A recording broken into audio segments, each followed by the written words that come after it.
এগুলো মেনে চললে ইনশাল্লাহ আপনার ব্যাটারি সুস্থ সবল থাকবে, আপনিও মনে মনে টেনশন ফ্রি থাকবেন। বিসমিল্লাহির রহমানির রহিম। আশা করি সবাই ভালো আছেন। গতকাল রাতে গুগল মামাকে জিজ্ঞেস করতেছিলাম একটা 2 হুইলারের ব্যাটারি কতদিন লাস্টিং করে। তো গুগল মামা আমাকে উত্তর দিল এটা সাধারণত 2 থেকে 5 বছর লাস্টিং করে। এখন আমার গাড়ির বয়স যেহেতু 2 বছর পার হয়ে গেছে, আমার ব্যাটারি নিয়ে কনসার্ন হওয়া উচিত। 2 বছরে ব্যাটারি জনিত সমস্যায় পড়ছিলাম মেইনলি একবার। সেটা কি কারণে সেটা ভিডিও শেষে বলবো। আসেন আগে বলি ব্যাটারি ভালো রাখার জন্য আমাদের কি করা উচিত আর কি করা উচিত না। ব্যাটারি নিয়ে কথা বলতে গেলে সবার প্রথমেই যে জিনিসটা নিয়ে কথা বলতে হয় সেটা হচ্ছে ফগ লাইট। ফগ লাইট আছে কি ফগ লাইট নাই। কেউ কেউ তো 2-3টা ফগ লাইটও ইউজ করে।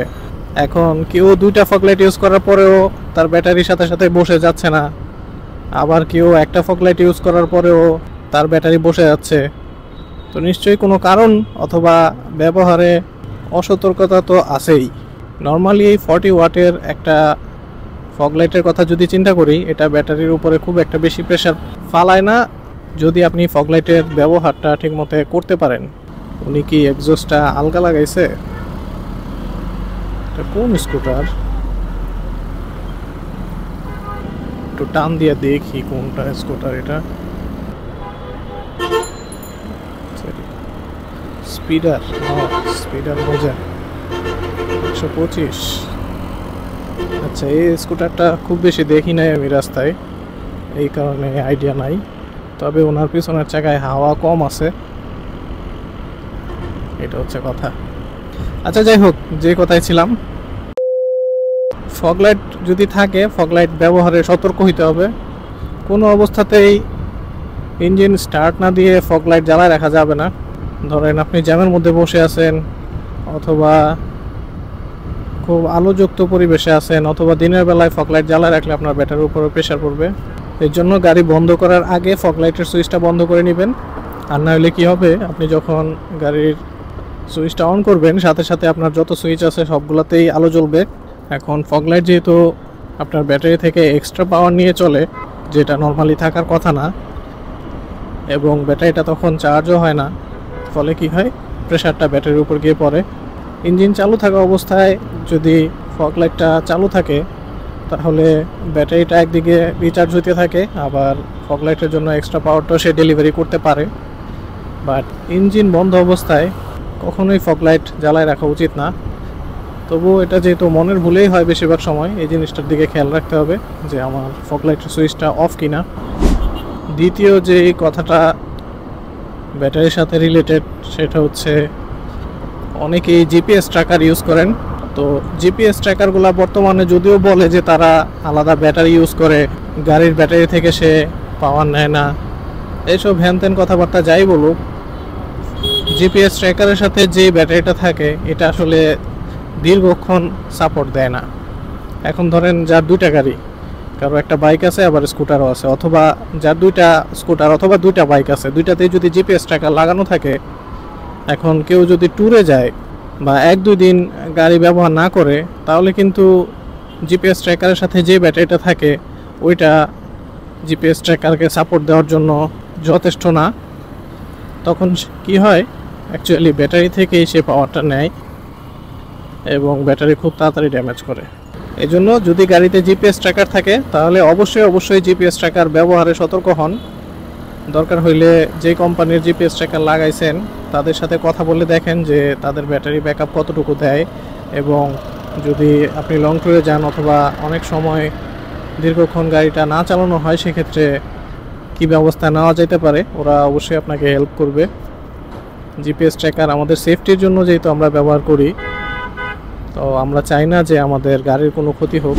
তারপরে ধরেন অনেকেই গাড়িতে ডাবল হর্ন লাগায়।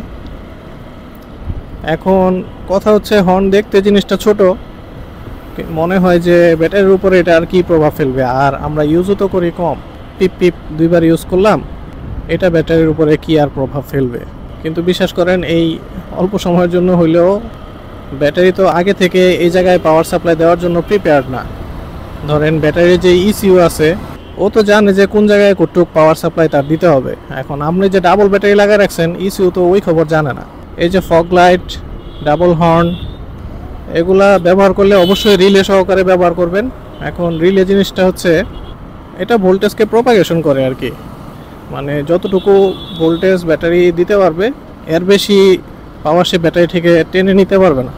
ধরেন ডাবল হর্নে বা ফগ লাইটে অনেক বেশি ভোল্টেজ লাগতেছে তার, কিন্তু সে ব্যাটারির ক্ষতি করে ওই ভোল্টেজটা ব্যাটারি থেকে নিতে পারবে না, ফলে ব্যাটারিটা রক্ষা পাবে।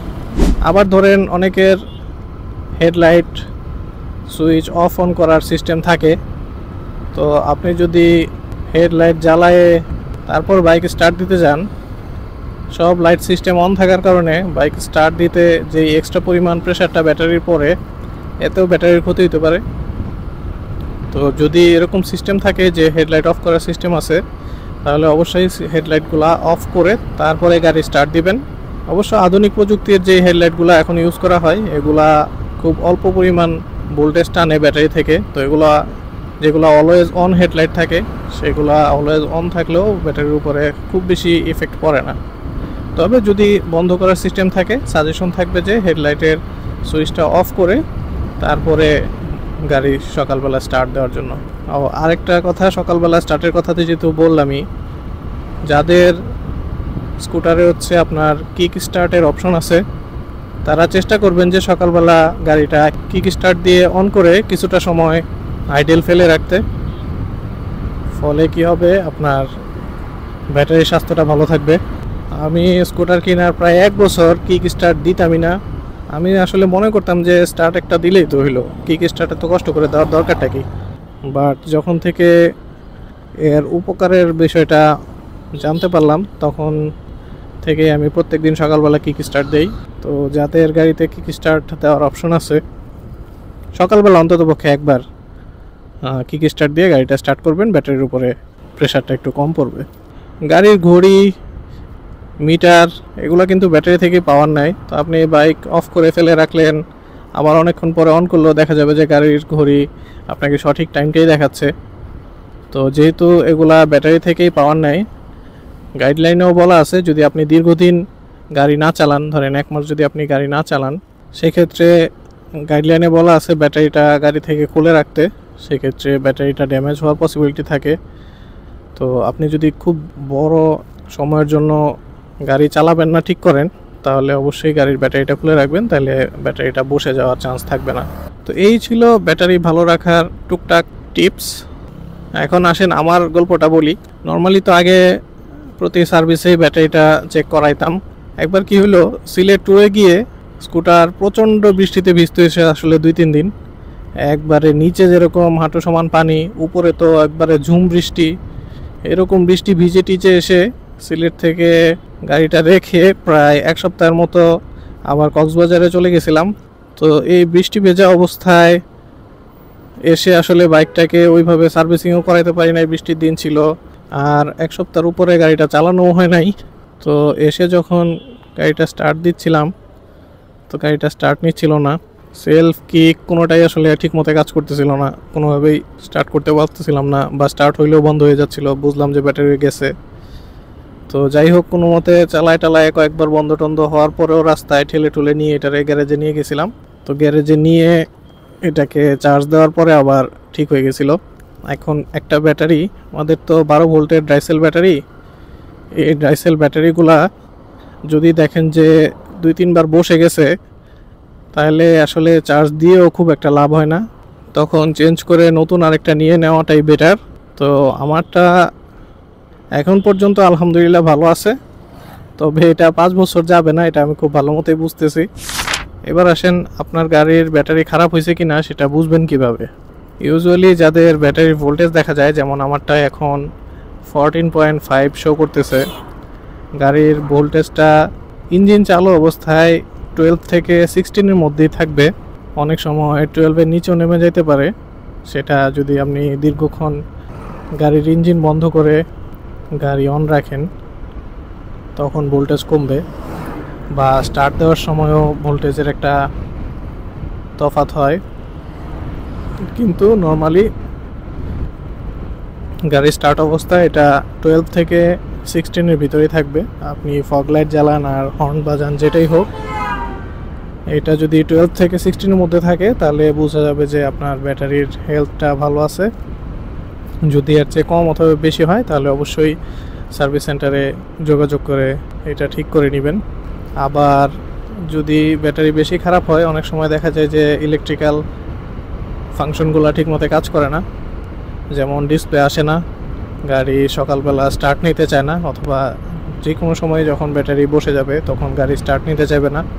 আবার অনেক সময় দেখা যায় যে গাড়ি রানিং অবস্থায় ধরেন 70-80 স্পিডে আছে, তারপরেও গাড়ি তেল থাকা সত্ত্বেও গাড়ি ধাক্কায়। যদি এরকম হয়, অথবা গাড়ি রানিং অবস্থায় অফ হয়ে যাচ্ছে, oh no oh no oh no no no no man, এগুলারে কি বলা উচিত? এরকম পাগলা ড্রাইভার রাস্তার জন্য আতঙ্ক। আরেকটা জিনিস দেখবেন যে হেডলাইটের পাওয়ার, হর্নের সাউন্ড, এগুলা ফুল পটেনশিয়ালে কাজ করতে পারবে না। হেডলাইট একটা টিমিশ টিমিশ আলো দেবে, আবার আপনি যদি থ্রটল চাপেন তাহলে খুব ভালো আলো পাবেন। তাছাড়া হর্নের সাউন্ডও দেখবেন গাড়ির গতি কমা অথবা বাড়ার সাথে সাথে চেঞ্জ হচ্ছে। এই সমস্ত জিনিসগুলোই আসলে ইন্ডিকেট করে যে আপনার ব্যাটারি ধ্বংসের দিকে যাচ্ছে আস্তে আস্তে। রাইড করার সময় এই জিনিসপত্রগুলো একটু খেয়াল রাখবেন। যেহেতু শীতকাল আসতেছে, ব্যাটারিতে অনেকেরই প্রবলেম হবে শীতের মধ্যে, এই জন্য আমি টিপসগুলো আগেই দিয়ে দিলাম। জিপিএস ট্র্যাকার থাকলে কোম্পানি থেকে এর ব্যবহার সম্পর্কে জেনে নেবেন। ইঞ্জিন অফ রাখা অবস্থায় ফগ লাইট, ডাবল হর্ন থাকলে এগুলা ব্যবহার করবেন না। যদি পসিবল হয় হেডলাইট অফ করে ইঞ্জিন স্টার্ট করবেন। সকালবেলা প্রথমবার পসিবল হলে কি স্টার্ট দিয়ে গাড়ি স্টার্ট করবেন, এগুলা মেনে চললে ইনশাল্লাহ আপনার ব্যাটারি সুস্থ সবল থাকবে, আপনিও মনে মনে টেনশন ফ্রি থাকবেন। আজকে এই পর্যন্তই। সবাই ভালো থাকবেন, সুস্থ থাকবেন, আমার জন্য দোয়া করবেন। সবাইকে আসসালামু আলাইকুম, হ্যাপি স্কুটারিং।